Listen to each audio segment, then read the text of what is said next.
अरे अंडिया का चोदल फरियावे को तो हमारे साथ फरियाव ना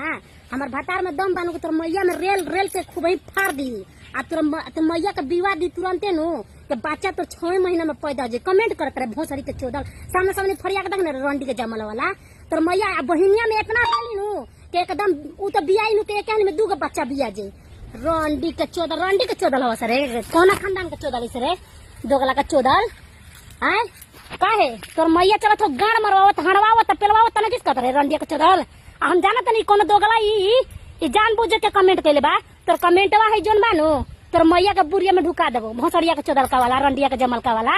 कमेंट करता रहे हमर भता में दम बानू के तोर बहिनिया के तुरंत 6 महीना में पैदा करी बाल बच्चा ठीक न खेलावे लगबे भगिना रंडी के औलाद कहां के तोर माई सुअर से चोदैले रहे रे दोगला का चोदल जमल रंडी के औलाद कमेंट करत रह त हमर मर्द में दम नहीं थे मर्द में तोर दम बा के तोर माई के हलाला दी